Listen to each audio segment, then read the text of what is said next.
नमस्कार, मैं हूं दीपिका।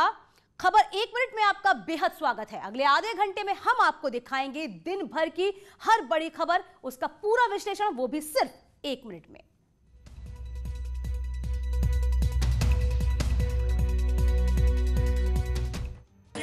मुजफ्फरनगर में राष्ट्रीय लोकदल की अगुवाई में बुलाई गई महापंचायत में जमकर हंगामा हुआ। रैली में भारतीय किसान यूनियन और आरएलडी कार्यकर्ता भिड़ गए। मंच के ठीक नीचे कार्यकर्ताओं में मारपीट हुई। इसके अलावा एसपी और आरएलडी कार्यकर्ताओं में कई बार बहस हुई। हाथरस में पीड़ित परिवार से मिलने गए आरएलडी नेता जयंत चौधरी से बदसलूकी और किसान बिल के विरोध में ये रैली बुलाई गई थी। खास बात ये है कि इस रैली में कोविड प्रोटोकॉल की जमकर धज्जियां उड़ाई गई। रैली की कवरेज के लिए बकायदा ड्रोन कैमरे से शूटिंग की जा रही थी। सवाल उठ रहा है कि प्रशासन के बिना मंजूरी के भी इतनी बड़ी पंचायत कैसे बुला ली गई।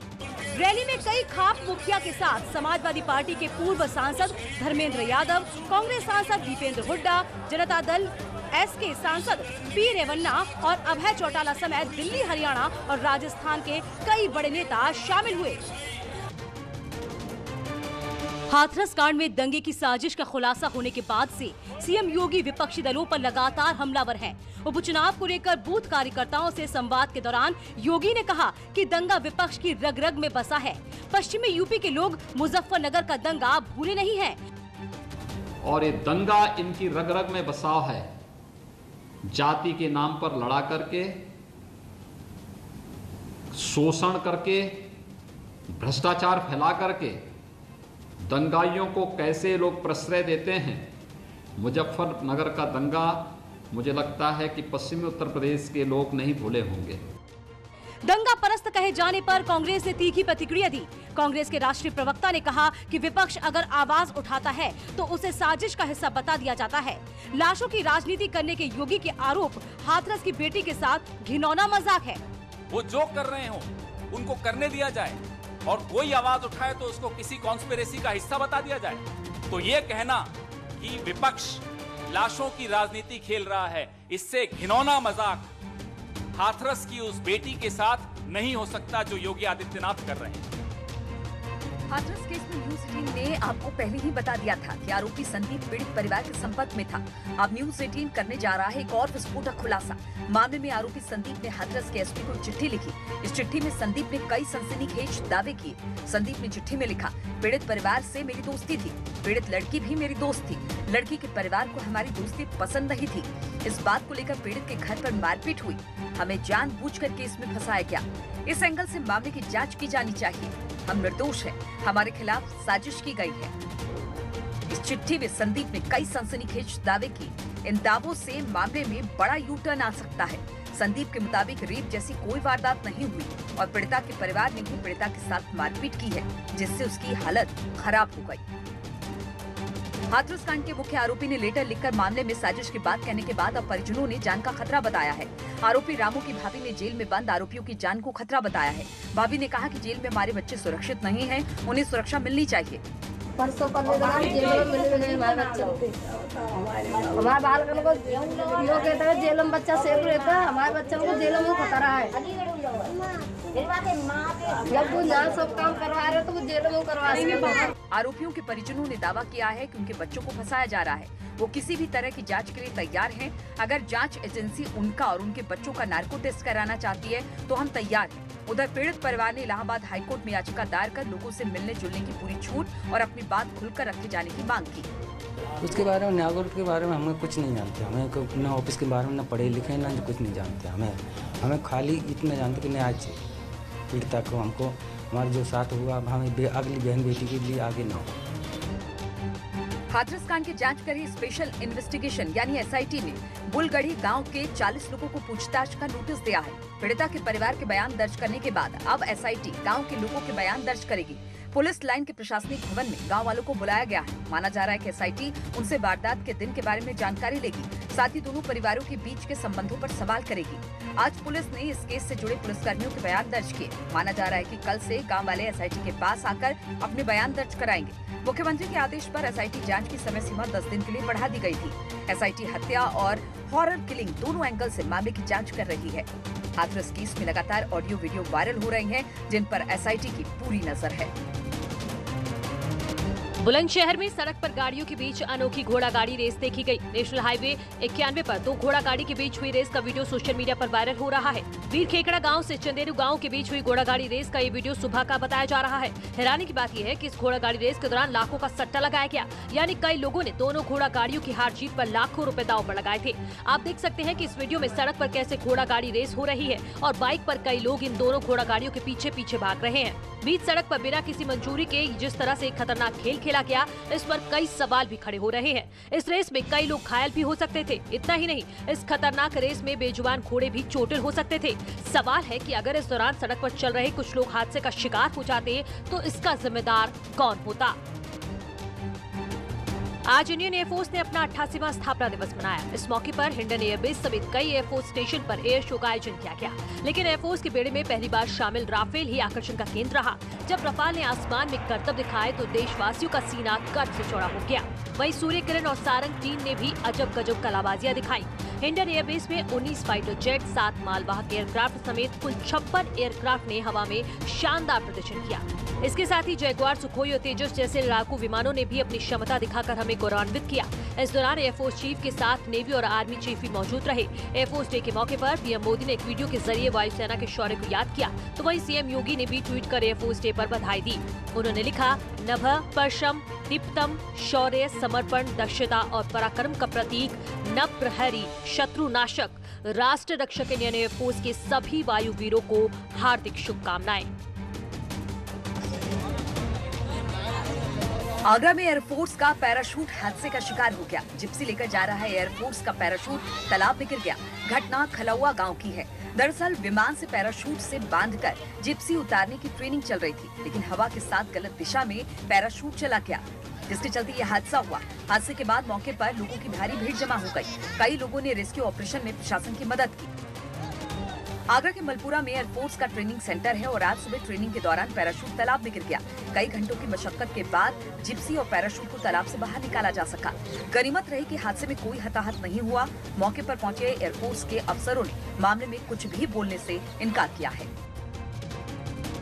मुख्यमंत्री योगी ने आज उत्तर प्रदेश में सबसे बड़े ऑक्सीजन प्लांट की सौगात दी। इस प्लांट में हाई क्वालिटी की लिक्विड ऑक्सीजन बनेगी। मोदी नगर में 300 करोड़ का ऑक्सीजन प्लांट बना है। यह ऑक्सीजन प्लांट 2 साल में बनकर तैयार हुआ। रोजाना 15,000 सिलेंडर भरने की क्षमता है।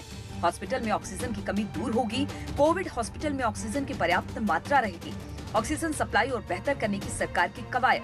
केजीएमयू में 20,000 लीटर ऑक्सीजन टैंक का लोकार्पण। इस मौके पर सीएम ने कहा कि उत्तर प्रदेश में निवेश को लेकर बेहतर माहौल है, साथ ही कोरोना को लेकर हालात काबू में है। जो एक आशंका हमेशा बनी रहती थी कि हमारे पास 72 आवर्स का ऑक्सीजन का बैकअप हो, 48 आवर्स का ऑक्सीजन बैकअप हो। स्वाभाविक रूप से आइनॉक्स के इस नए ऑक्सीजन प्लांट के आने से हम इस जो हमारा प्रयास था इसको पूरा करने में हमें मदद मिलेगी। मुझे प्रसन्नता है। योगी के खिलाफ टिप्पणी करने वाले आरोपियों को पुलिस ने गिरफ्तार कर लिया है। 5 अक्टूबर को सलमान नाम के शख्स ने पीएम सीएम पर विवाद की टिप्पणी की थी। ये कार्रवाई बड़ौत कोतवाली पुलिस ने की थी। वो विवादित बयान सुनिए जिस पर इसकी गिरफ्तारी। इस तरह को खत्म करो, मेरे भाई एक हो जाओ। नरेंद्र मोदी और योगी का सर लेकर तुम्हारे सामने पेश कर इस तरह को खत्म करो, मेरे भाई एक हो जाओ। नरेंद्र मोदी और योगी का सर लेकर तुम्हारे सामने पेश कर बस्ती में प्रधानी चुनाव की रंजिश में 2 पक्षों में जमकर मारपीट हुई। दोनों पक्षों के बीच जमकर लाठी डंडा, ईंट पत्थर चले, हवाई फायरिंग भी की गई।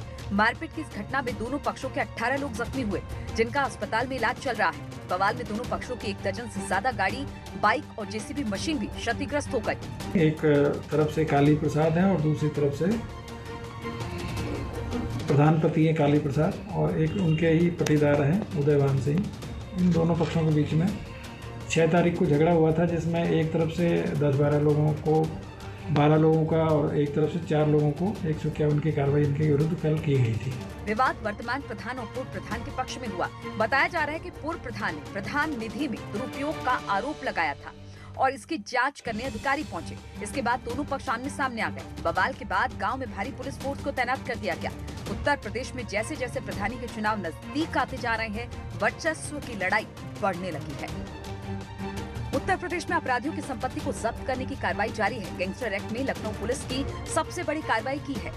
लखनऊ पुलिस ने शातिर अपराधी राम सिंह यादव की 83 करोड़ की संपत्ति को जब्त करने की कार्रवाई की।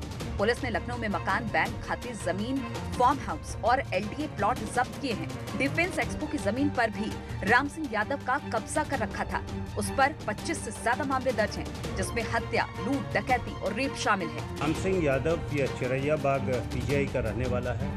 यह एक बहुत बड़ा भू माफिया है और बहुत बड़ा आपराधिक माफिया भी है, जिसके ऊपर 25 केसेस हैं और हर एक धारा के केसेस मैं देख रहा हूँ। 302 है, 392 है, 395 है, 396 है, फौजरी के केसेस हैं, गुंडा एक्ट है और गैंगस्टर एक्ट में इसको बुक किया गया था। आपको बता दें कि समाजवादी पार्टी की अखिलेश सरकार में राम सिंह यादव की तूती बोलती थी। रायबरेली में सिपाही की पत्नी के साथ छेड़छाड़ हुई और जब सिपाही ने इसका विरोध किया तो मंचलों ने उसकी पिटाई कर दी। घटना महाराजगंज कोतवाली क्षेत्र की है, जहां सिपाही की पत्नी से लगातार पड़ोस के दबंग छेड़छाड़ कर रहे थे। जब पत्नी ने पति से छेड़छाड़ की बात बताई तो उसे दबंगों को इस बारे में चेतावनी दी। इतने में ही दबंगों ने सिपाही पति की जमकर पिटाई कर दी। घायल सिपाही को सीएससी महाराजगंज में इलाज के लिए भर्ती करा दिया गया है। और जो लोग ये कार्य कर रहे थे, जब उसने इस बात से उनसे जानकारी चाहिए और पूछताछ की तो उन्होंने उस सिपाही के साथ ही अवैध किया और इस संबंध में सिपाही की पत्नी की तरफ से लिखित तहरीर दी गई है, जिसमें 6 नामजद लोगों के अभियोग पंजीबद्ध करके कुछ लोगों को हिरासत में लेकर आवश्यक कार्रवाई की जाएगी। पुलिस अधिकारियों ने कहा है कि 6 लोगों के खिलाफ केस दर्ज कर लिया गया है। जो आरोपी फरार है उसकी गिरफ्तारी के लिए दबिश दी जा रही है। वारदात के बाद से सवाल उठ रहे हैं कि रायबरेली में जब सिपाही की पत्नी ही सुरक्षित नहीं है तो आम महिलाओं की सुरक्षा का क्या हाल होगा। हरदोई में जिला हॉस्पिटल में एक निर्माणाधीन भवन का छज्जा गिर गया, जिसके मलबे में 2 मजदूर दब गए। एक की मौके पर ही मौत हो गई, जबकि दूसरे ने इलाज के दौरान दम तोड़ दिया। मरने वाले मजदूर लखीमपुर खीरी के रहने वाले थे। दरअसल सीएमओ ऑफिस में भवन का निर्माण चल रहा था, जिसका छज्जा समय से पहले खुले जाने के कारण गिर गया, जिसके मलबे में दबकर जुबैर की मौत हो गई, जबकि शेख बुरी तरह से घायल हुआ, जिसे लखनऊ रेफर कर दिया गया, लेकिन रास्ते में उसकी मौत हो गई। हम लोग काम कर रहे थे, यहाँ सीएमओ ऑफिस में काम हो रहा था बिल्डिंग वाला, तो बीमो में ढीली थी। आज सुबह काम पे गए और ढीली थी, उसकी सेटिंग निकल गई। उसी पे चुनाई कर ली थी। उसे चुनाई के लिए पाड़ वगैरह बांध रहे थे, तो पाड़ वाड़ बांध के तैयार चुनाई करने के लिए उसी पे 2 लोग चढ़े, वो छज्जा पाड़ सब लेके गिर गए। जुबेर साहब रिजवान आरो लखाली, थाना फूलबेट लखीमपुर के रहने वाले हैं। यहाँ पर लेबर के रूप में सीमो कार्यालय में निर्माण कार्य चल रहा था, उसमें काम कर रहे थे। आज सुबह छज्जा गिरने से उनकी डेथ हो गई है। मिर्जापुर में गाड़ी की एजेंसी में आग लगने से हड़कंप मच गया। एजेंसी के वर्कशॉप और शोरूम में अचानक आग लग गई। सूचना पर पहुंची फायर ब्रिगेड की टीम ने कड़ी मशक्कत के बाद आग पर काबू पाया। घटना के वक्त एजेंसी में कई वर्कर्स मौजूद थे, लेकिन दमकल कर्मियों ने समय रहते सभी को सुरक्षित बाहर निकाल लिया। जब तक दमकल कर्मियों ने आग को बुझाया, तब तक लाखों का सामान जलकर खाक हो चुका था। घटना देहात कोतवाली के भरूना इलाके की है। आग लगने की वजह साफ नहीं हो पाई है, लेकिन ऐसी आशंका है कि बिजली के शॉर्ट सर्किट से आग लगी। पुलिस आग के कारणों की जांच कर रही है। साथ ही ये भी देखा जा रहा है कि एजेंसी के शोरूम और वर्कशॉप में फायर सेफ्टी के पर्याप्त इंतजाम थे या फिर नहीं। कानपुर में 2 बहनों का समलैंगिक विवाह चर्चा का विषय बना हुआ है। कल्याणपुर थाना क्षेत्र स्थित आदर्श नगर में रहने वाली कंचन और सुमन का है। कंचन प्राइवेट जॉब करती है, उसकी चचेरी बहन सुमन बस्ती जिले की रहने वाली है। कंचन और सुमन के बीच दोस्ती 6 साल पहले एक शादी समारोह में हुई थी और धीरे धीरे दोनों की दोस्ती जल्द ही प्यार में बदल गयी। मर्जी जा रही यहाँ पे और हम लोग 6 साल से रिलेशन चल रहा है और फिलहाल ये है कि घर के दबाव में शादी की गई थी और फिर कोर्ट मैरिज शादी की, फिर मंदिर शादी की। फिर उसके बाद उनकी जो बड़ी मम्मी है बर्राचार में जो रहती है, उन्होंने मेरे पापा के खिलाफ एप्लीकेशन लिखवा दी है। दोनों ने अपने अपने परिवार के सामने शादी का प्रस्ताव रखा, लेकिन दोनों परिवारों को ये रिश्ता मंजूर नहीं था। ऐसे में कंचन के प्यार में पागल सुमन बस्ती जिले से भागकर उसके पास आ गई और बीते 3 अक्टूबर को दोनों ने कोर्ट मैरिज कर लिया। और खबर 1 मिनट में। वक्त हो गया एक छोटे से ब्रेक का, फौरन लौटेंगे हम, बने रहिएगा। Welcome back. कुछ और खबरें देख लेते हैं 1 मिनट में। खिलाफ प्रधानमंत्री मोदी ने जन जागरूकता अभियान की शुरुआत की। मास्क लगाने, बार बार हाथ धोने और 2 गज की दूरी पर जोर दिया। प्रधानमंत्री ने इस जन जागरूकता अभियान को कोविड-19 के प्रसार को रोकने के लिए किया। जागरूकता अभियान पर गृह मंत्री अमित शाह ने ट्वीट कर कहा कि कोरोना जैसी वैश्विक महामारी से तभी लड़ा जा सकता है जब समस्त देशवासी एक साथ आए। आइए हम सब मिलकर @नरेंद्र मोदी जी द्वारा कोरोना के विरुद्ध कराए जा रहे इस आंदोलन से जुड़े और सभी को इस महामारी के प्रति जागरूक कर कोरोना मुक्त भारत बनाने में एक अहम भूमिका निभाए। संकल्प लेता हूँ कि मैं कोविड-19 के बारे में सतर्क रहूंगा और मैं और मेरे साथी इससे जुड़े खतरे को हमेशा ध्यान में रखेंगे। लखनऊ में सीएम योगी ने वरिष्ठ अधिकारियों को जन जागरूकता अभियान के तहत कोरोना के खिलाफ लड़ाई की शपथ दिलाई। सभी अफसरों ने कोरोना से बचने और अपने परिवार को बचाने का प्रण लिया। फोर्ब्स ने टॉप 100 इंडियन की लिस्ट जारी की है, जिसमें मुकेश अंबानी लगातार 13वीं बार सबसे अमीर भारतीय बने हैं। अंबानी की संपत्ति में इस साल 73% का इजाफा हुआ है। ने साल 2020 के टॉप 100 सबसे अमीर भारतीयों की लिस्ट जारी कर दी है। पहले नंबर पर रिलायंस इंडस्ट्रीज के चेयरमैन मुकेश अंबानी का नाम शामिल है। मुकेश अंबानी लगातार 13वीं बार हिंदुस्तान के सबसे अमीर शख्स बने हैं। फोर्ब्स इंडिया की ओर से इंडिया के 100 सबसे अमीर लोगों की जो लिस्ट जारी हुई है, उसमें पहले नंबर पर रिलायंस इंडस्ट्री के चेयरमैन मुकेश अंबानी हैं। इस लिस्ट में मुकेश अंबानी की कुल संपत्ति $88 बिलियन से ज्यादा बताई गई है। फोर्ब्स की लिस्ट में गौतम अडानी दूसरे नंबर पर हैं। उनकी कुल संपत्ति $25 बिलियन है। अंबानी और अडानी की नेट वर्थ में $63 बिलियन का अंतर है। इस साल अंबानी की संपत्ति में 73% का इजाफा हुआ है। बात अगर रिलायंस इंडस्ट्री और उसकी कंपनियों की करें तो रिलायंस जियो में इस साल भारी भरकम विदेशी निवेश आया है, जिसकी वजह से अंबानी की संपत्ति में बम्पर इजाफा हुआ है। अंबानी ने रिलायंस जियो प्लेटफॉर्म से 2 लाख करोड़ से ज्यादा की रकम जुटाई। मुकेश अंबानी ने रिलायंस रिटेल से भी $5 अरब की संपत्ति जुटाई। भारत में 2G मोबाइल सर्विस बिल्डअप करने में 25 साल लग गए, लेकिन रिलायंस जियो ने सिर्फ और सिर्फ 3 साल में देश को 4G सर्विस दी। रिलायंस के चेयरमैन मुकेश अंबानी ने एक कार्यक्रम में बोलते हुए कहा है कि जियो ने बहुत कम समय में भारत में टॉप डाटा यूजर बनाया है। मुकेश अंबानी ने कहा कि जियो से पहले इंटरनेट डाटा यूजिंग में भारत का स्थान 155वां था, लेकिन जब से जियो आया तो भारत के लोगों को किफायती इंटरनेट मिला और आज भारत टॉप पर है। उन्होंने कहा कि जल्द ही रिलायंस जियो भारत में 5G सेवा शुरू करेगी और कंपनी इसके लिए तैयार है। Additional requirements needed to participate in this revolution are ultra high-speed connectivity, affordable smart devices, and transformational digital applications and solutions. Jio was conceived for India to enable this journey. Let me first talk about connectivity. Before Jio, India was stuck with 2G technology, and Jio wanted to end India's data misery and unleash a digital revolution.